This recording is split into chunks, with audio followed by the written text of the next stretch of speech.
और फिर नेक्स्ट जो चैप्टर है वो प्रिवेंशन और मैनेजमेंट है मेडिकल इमरजेंसीज़ की। तो उसके अंदर वो सबसे पहले ये बताता है कि जो बेस्ट तरीका है किसी भी इमरजेंसी को ट्रीट करने का वो उसकी प्रिवेंशन है। तो प्रिवेंशन हम किस तरह कर सकते हैं, वो जैसे हमने पिछले सारे चैप्टर में पढ़ा है कि हमें पता होना चाहिए कि कौन सा पेशेंट किस इमरजेंसी के लिए वल्नरेबल है और क्या चीज़ उसकी वो इमरजेंसी को ट्रिगर करती है। तो इस तरह हम यानी आप समझेंगे जो पेशेंट्स जिनके अंदर कोई मेडिकल इमरजेंसी हो सकती है उनको स्क्रूटनाइज कर लेंगे और उनके ऊपर स्पेशली डिफरेंट प्रोटोकॉल्स अप्लाई करके वो सिनेरियो प्रोड्यूस नहीं होने देंगे जिसकी वजह से मेडिकल इमरजेंसी प्रोड्यूस हो सकती है। तो उसमें वो फिर बताता है कि जो मोस्ट कॉमनली एंग्जाइटी की वजह से मेडिकल इमरजेंसीज प्रोड्यूस होती हैं वो कौन सी हैं। तो उसमें एंजाइना आ जाती है, थायराइड स्टॉर्म है, मायोकार्डियल इन्फार्क्शन है, इंसुलिन शॉक है, एस्थमा की एपिसोड है, हाइपरवेंटिलेशन है, एड्रीनल इंसफिशिएंसी है, एपिलेप्सी है और सीवियर हाइपरटेंशन है। अब ये सारी चीज़ें एंग्जाइटी की वजह से होती हैं और एंग्जाइटी ऑब्वियसली किसी पेशेंट की सर्जरी होनी है तो उसमें नेचुरल सी बात है कि उसमें एंग्शियस होगा। तो उसके लिए उसने पूरा जो है वो एंग्जाइटी रिडक्शन प्रोटोकॉल बताया हुआ था पिछले चैप्टर के अंदर, तो उसको फॉलो किया जाता है। फिर वो कहता है कि यूजुअली जो नॉन सर्जिकल प्रोसीजर्स होते हैं उनके कंपैरिजन में जो सर्जिकल प्रोसीजर्स होते हैं वो ज़्यादा आपकी मेडिकल इमरजेंसीज़ को मतलब आप समझें ट्रिगर करवाते हैं, आप ऐसे कह लें। क्योंकि एक तो जो सर्जरी का प्रोसीजर होता है वो ज़्यादा स्ट्रेस प्रोवोकिंग होता है, वो बता रहा है। दूसरा ये कि उसके अंदर ज़्यादा मेडिकेशंस जो है वो एडमिनिस्टर करनी पड़ती हैं और मेडिकेशन से ऑब्वियसली उसको एलर्जी हो सकती है जिसकी वजह से कोई इमरजेंसी बन सकती है। और थर्डली वो कहता है उसके लिए लॉन्गर अपॉइंटमेंट्स की ज़रूरत होती है क्योंकि आपने थोड़ी सी सर्जरी करनी है, बाद में सूचर्स वगैरह लगाने हो सकते हैं वगैरह वगैरह, तो वो अपॉइंटमेंट थोड़ी सी लंबी हो जाती है। तो ये सारी रीज़न्स हैं कि जो सर्जिकल प्रोसीजर्स होते हैं आपके वो ज़्यादा चांसेस होते हैं उनके अंदर आपकी मेडिकल इमरजेंसी जो है वो होने की। और फिर वो बताता है कि मेडिकल इमरजेंसी से बचने के लिए या उनको डील करने के लिए प्रिपरेशन क्या होनी चाहिए। तो वो सिंपल सी चीज़ है कि सबसे पहले तो वो कहता है कि क्लिनिशियन को खुद मेडिकल इमरजेंसी आइडेंटिफाई करनी आनी चाहिए, डायग्नोज करनी आनी चाहिए और फिर उससे रिलेटेड उसकी इन्फॉर्मेशन इतनी होनी चाहिए कि उसको मैनेज कैसे करना है। फिर इसके साथ साथ जो बेसिक लाइफ सपोर्ट के स्किल्स हैं वो उसको आने चाहिए। उसके अंदर वो ये टेबल में बता देता है, यूजुअली ABC से याद की जाते हैं। तो A से आपने एयरवे को याद रखना होता है कि एयरवे उसका कॉम्प्रोमाइज़ नहीं होने देना आपने। तो उसकी आइडेंटिफिकेशन के बाद वो डिफरेंट उसके मनूवर्स बताता है जिससे आप एयरवे को पेटेंट रख सकते हैं। तो पहला एक ये है कि उसकी जो है नेक है वहाँ से आप, या इसको आप कह लें कि चिन लिफ्ट प्रोसीजर है। तो आप चिन को थोड़ा सा ऊपर कर दें तो वो जो हेड का नेक वाला पार्ट है वो एक्सटेंड हो जाता है, इसकी वजह से थोड़ी सी जो एयरवे है वो ओपन हो जाता है। मैंडिबल को दोनों एंगल्स पे आप थंब रख के आगे की तरफ पुश कर सकते हैं या इंटीरियरली पकड़ के आगे की तरफ पुश कर सकते हैं। और या फिर अगर टंग फॉल बैक की वजह से वो कॉम्प्रोमाइज़ हो रहा है तो टंग को आप इंस्ट्रूमेंट या सूचर से पकड़ के इंटीरियरली पुश कर सकते हैं, पुल कर सकते हैं। तो उससे भी आपका जो है एयरवे जो है वो अगर ब्लॉक्ड है तो वो ओपन हो सकता है। फिर आपने ब्रीदिंग देखनी है। अगर एयरवे ओपन है, पेटेंट है, तो फिर आपने ब्रीदिंग की तरफ आ जाना है। तो ब्रीदिंग अगर नॉर्मल नहीं हो रही तो फिर उसमें आप माउथ टू मास्क वेंटिलेशन और रिससिटेशन बैग वेंटिलेशन उसने बताई हुई हैं 2 तरीके। और थर्डली ये है कि C से आपने सर्कुलेशन चेक करनी होती है। तो अगर तो सर्कुलेशन के साइंस आपको नहीं मिल रहे नॉर्मल, यानी आपको पल्स वीक मिल रही है, साइनोसिस स्टार्ट हो गया है बॉडी का, तो फिर आपने चेस्ट कंप्रेशन स्टार्ट करने होते हैं। अब फिर प्रिपरेशन के अंदर ही जो दूसरा आपका स्टेप आ जाएगा वो ये है कि जो आपका ऑक्सिलरी स्टाफ है ऑफिस के अंदर या क्लिनिक के अंदर, उसकी भी एडिक्वेट ट्रेनिंग की गई हो कि इमरजेंसी हैंडल कैसे की जाती है। फिर थर्ड है एक्सेस टू हेल्प। तो इस वक्त मतलब इसमें सिंपल सी बात यह है कि आपका जो जहाँ भी क्लिनिक है या ऑफिस है वहाँ पे आपका किसी हॉस्पिटल सेटिंग में या ओरल एंड मैक्सिलोफेशियल सर्जन से कांटेक्ट इजी होना चाहिए कि अगर कोई ऐसी मेडिकल इमरजेंसी डेवलप हो जाती है जो क्लिनिक के अंदर या इन ऑफिस आप ख़ुद से हैंडल नहीं कर सकते, तो एटलीस्ट पेशेंट को उधर ट्रांसपोर्ट कर दिया जाए ताकि वहाँ पे वो इमरजेंसी हैंडल की जा सके। यानी एक आप समझ लें, या तो oral and maxillofacial surgeon available होना चाहिए, या एक नॉर्मल आप हॉस्पिटल की बात कर लें तो उस तक एक्सेस ईजी होना चाहिए। और फिर इमरजेंसी सप्लाइज और इक्विपमेंट की बात करता है तो कुछ ऐसे लाइफ सेविंग ड्रग्स आपके पास नॉर्मली प्रेजेंट होने चाहिए, और कुछ ऐसी लाइफ सेविंग सप्लाइज आपके पास होनी चाहिए। तो उसकी वो दोनों की ही एक लिस्ट बना देता है, वो देख लेते हैं हम। तो जो इक्विपमेंट आपके पास होना चाहिए उसमें इंट्रावेनस एक्सेस के लिए कैथेटर्स वगैरह प्रेजेंट होने चाहिए, क्रिस्टलाइट सोल्यूशन होना चाहिए, सेक्शंस होनी चाहिए, ड्रग एडमिनिस्ट्रेशन के लिए सिरिंजेस और नीडल्स होनी चाहिए, और ऑक्सीजन एडमिनिस्ट्रेशन के लिए फेस मास्क या एम्बू बैग वगैरह होने चाहिए। तो इसकी डिटेल आप देख लें, सिंपल सी एक लिस्ट है। फिर जो एमरजेंसी के लिए ड्रग्स आपके पास होने चाहिए वो उसने बताए हुए हैं। जो पारेंट्रली यानी आईवी में देने हैं आपने, उसमें एनाल्जेसिक में मॉर्फिन होगी, एंटी कन्वल्सेंट, डायज़ेपम, मिडाज़ोलैम, इसी तरह सारे देख लें। जो ओरल प्रेपरेशंस हैं वो भी आप दे सकते हैं, और इनहेल्ड यानी जो या तो आप उसके इनहेलर से देंगे या फिर मास्क से देंगे, जैसे ऑक्सीजन हो गई। तो ये सारे वो ड्रग्स हैं इमरजेंसी की सूरत में जो आपके ऑफिस के अंदर प्रेजेंट होने चाहिए।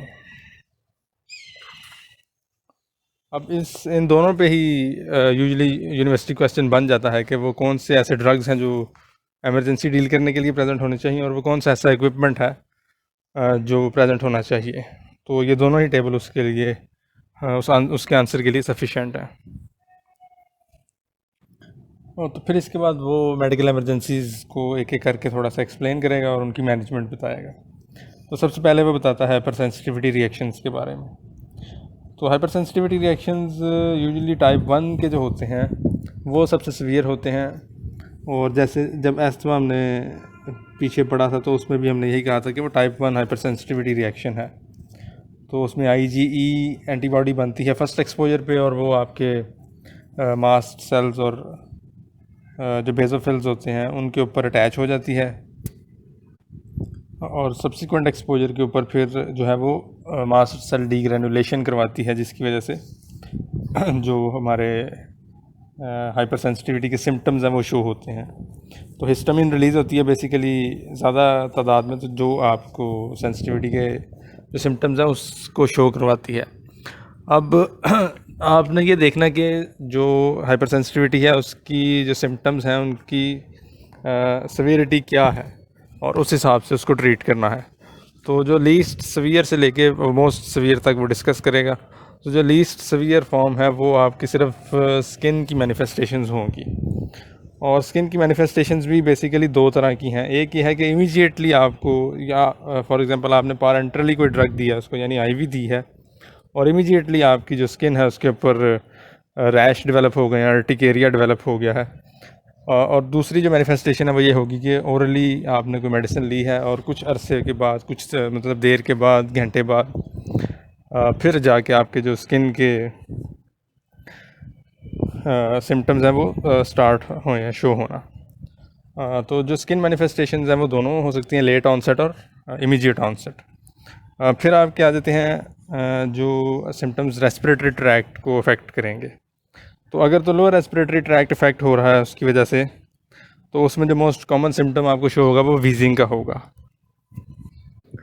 उसके साथ ही आपका ब्रोंकोस्पैज़म होगा, और म्यूकोजल इन्फ्लेमेशन स्टार्ट हो जाएगी। वहाँ पे बेसिकली एडीमा स्टार्ट हो जाएगा बनना। तो वहाँ पे बेसिकली पेशेंट जो है वो उसके लिए ब्रीदिंग जो है वो डिफ़िकल्ट होती जाएगी। फिर जो दूसरा, ये मतलब आपका लोअर रेस्पिरेटरी ट्रैक्ट इफेक्ट हो रहा था, तो वीजिंग आपको प्रोड्यूस हो रही थी।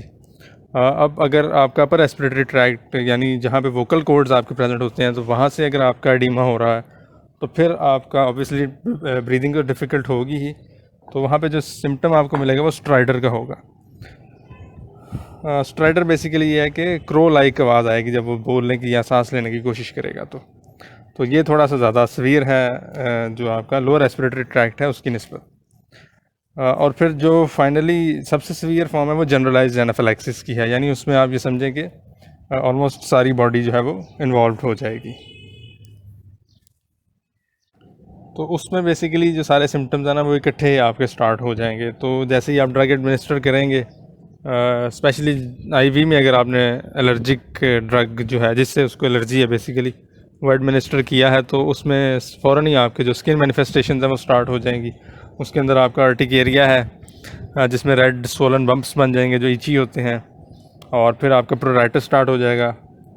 प्रोराइटिस भी बेसिकली आप इचीनेस को ही कहते हैं। फ्लशिंग हो जाएगी फेस की और सारा ये प्रॉब्लम होएगी। फिर साथ नोज़िया वॉमिटिंग स्टार्ट हो जाएगी उसकी, और साथ आपके रेस्पिरेटरी सिस्टम के जो हैं वो स्टार्ट होंगे। वो लोअर रेस्पिरेटरी से बेसिकली स्टार्ट होंगे कि उसको शॉर्टनेस ऑफ ब्रेथ होगी सबसे पहले, उसके बाद वीजिंग स्टार्ट हो जाएगी, और इवेंचुअली ये होगा कि अपर रेस्पिरेटरी ट्रैक के सिम्टम्स शो होना शुरू होंगे, और बिल्कुल यानी एयर एक्सचेंज उसका नेग्लिजिबल होना स्टार्ट हो जाएगा। अब एयर एक्सचेंज नहीं हो रहा तो बॉडी को ऑक्सीजन नहीं मिल रही, तो उसकी वजह से साइनोसिस स्टार्ट हो जाएगा, और काफ़ी चांस होंगे कि पेशेंट अनकॉन्शियस हो जाएगा। फिर यह है कि हिस्टामिन की ही रिलीज से जो पेरिफेरल आपकी जो ब्लड वेसल्स हैं उनमें वेजोडाइलेशन हो जाएगी, और जिसकी वजह से आपका कार्डियक आउटपुट कम हो जाएगा, पेरिफेरल पूलिंग हो जाएगी ब्लड की। और अगर तो आप ठीक नहीं करेंगे उसको तो कार्डियोवैस्कुलर कॉम्प्रोमाइज़ भी जो है वो बढ़ता हुआ कार्डियोवैस्कुलर फेलियर की तरफ ले जाएगा आपको। और वो कहता है जो यूजुअल आपका कॉज ऑफ डेथ होता है एनाफिलैक्टिक रिएक्शन के अंदर वो लारेंजियल ऑब्स्ट्रक्शन की वजह से होता है, वोकल कॉर्ड वाले एरिया में एडीमा की वजह से।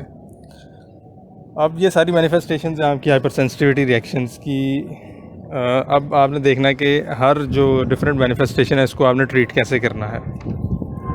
तो जो सबसे पहले उसने बताई है आपको, तो अगर तो आपके जो सिम्टम्स हैं वो सिर्फ स्किन और म्यूकोज़ा तक ही लिमिटेड हैं, तो उसमें आप ये करेंगे कि जो भी ड्रग जिसकी वजह से हुआ है तो एक तो उसकी एडमिनिस्ट्रेशन को आप स्टॉप कर देंगे, और साथ एंटीहिस्टामिन्स जो है वो IM या IV इंजेक्ट करेंगे। तो उसमें आपके पास जो एग्जांपल्स हैं वो डाइफेनहाइड्रामिन हाइड्रोक्लोराइड की है या फिर क्लोरफेनरमिन मैलिएट की है। तो इनमें से कोई जो अवेलेबल है आपके पास वो आप एज एंटीहिस्टामिन IV या IM यानी पारेंट्रली आप उसमें एडमिनिस्टर करेंगे, और सिर्फ इसी से जो उसकी स्किन मैनिफेस्टेशन है वो तो यानी कंट्रोल में आ जाएंगी। लेकिन उसके बाद आपने 1 या 2 दिन के लिए एवरी 6 या 8 आवर्स तक के बाद यानी इन दोनों में से कोई एक ओरली भी आपने उसको एंटीहिस्टामिन प्रिस्क्राइब कर देनी है। तो ये आपका बेसिकली जो डिलेड ऑनसेट आप समझें जो है स्किन मैनिफेस्टेशन, तो उसकी मैनेजमेंट है ये।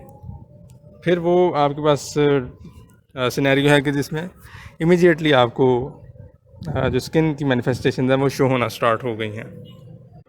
तो मैनेजमेंट में सिंपल यही है कि आपने सबसे पहले तो जो ड्रग आप दे रहे हैं उसको स्टॉप कर देना है, और इसी तरह IM या IV बेनाड्रिल यानी जो उसने बताया क्लोरफेनरमिन या जो दूसरी उसने एंटीहिस्टामिन बताई है डाइफेनहाइड्रामिन, तो वो आपने उसी वक्त इंजेक्ट कर देनी है। साथ फिर आपने इस सिनेरियो के अंदर स्टीरॉइड्स भी उसको देने हैं।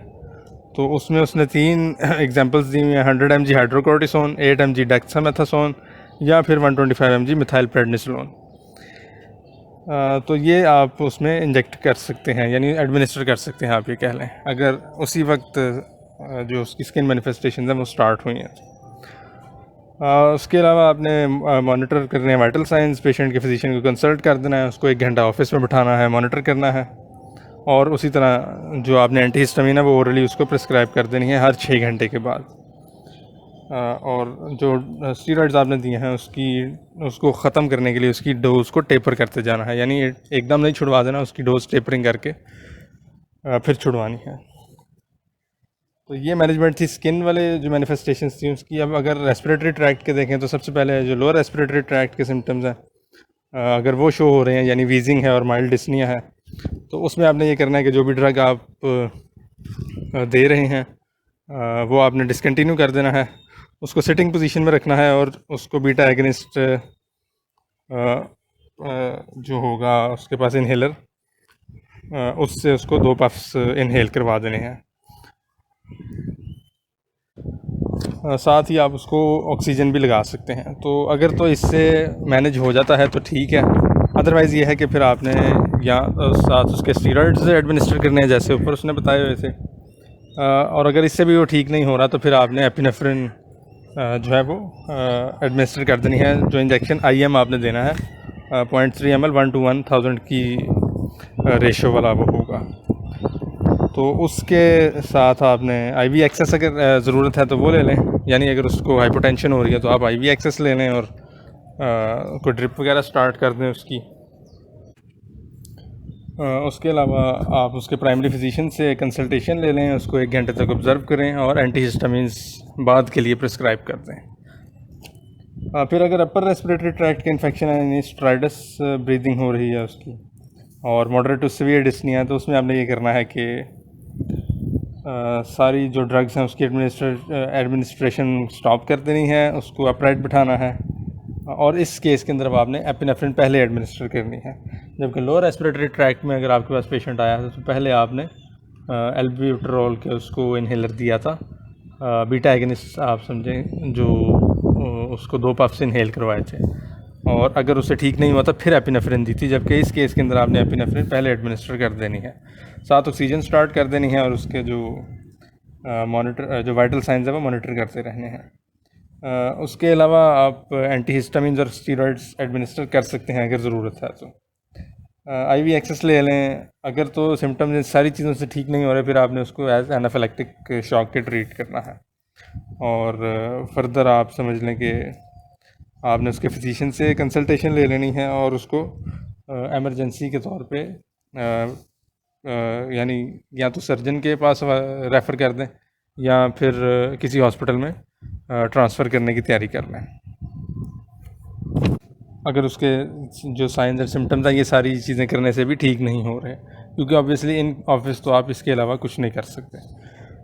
और फिर जो मोस्ट सवियर आपकी फॉर्म है एनाफिलेक्टिक रिएक्शन अगर हो गया उसको, तो उसमें यह है कि आपने जो सारी ड्रग्स हैं उसकी एडमिनिस्ट्रेशन स्टॉप कर देनी है उसको सुपाइन पोजीशन में। अब इस केस में आपने प्लेस करना है, पहले आप उसको अपराइट बिठा रहे थे, तो साथ आपने फटाफट ही जो इमरजेंसी सर्विसेज आपके इर्द गिर्द जो उसने पहले कहा है कि इजी एक्सेस होना चाहिए, तो उनको आपने बुला लेना है।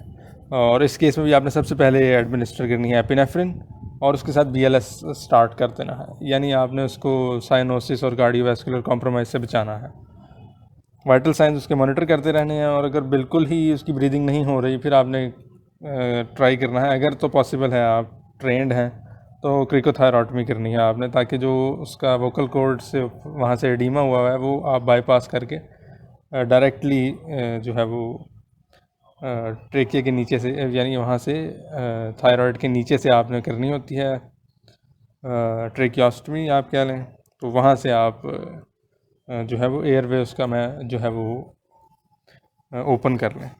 IV एक्सेस ले लें, उसके अलावा ऑक्सीजन एडमिनिस्टर करें, एंटीहिस्टामिन्स दें IVIM, और फिर उसको इमरजेंसी केयर फैसिलिटी के लिए ट्रांसपोर्ट के लिए तैयार कर लें। तो ये सारे आपकी समरी दी हुई है इसने। जो आपके माइनर सिम्टम्स हैं उनके लिए सिर्फ एंटीहिस्टामिन्स और स्टीरॉइड ज़रूरी हैं, जो ज़रा सवियर की तरफ चले जाते हैं उनमें उसके साथ आपको एपिनेफ्रिन ऐड करनी पड़ती है, बीटा एगनिस्ट्स ऐड करने पड़ते हैं, और फाइनली अगर सब किसी से भी कुछ नहीं हो रहा तो फिर आपने चेस्ट कंप्रेशन स्टार्ट करनी होती हैं और क्रिकोथायरॉटमी करनी होती है अगर आप ट्रेंड हैं तो ये आपकी सारी थी हाइपर सेंसिटिविटी से रिलेटेड।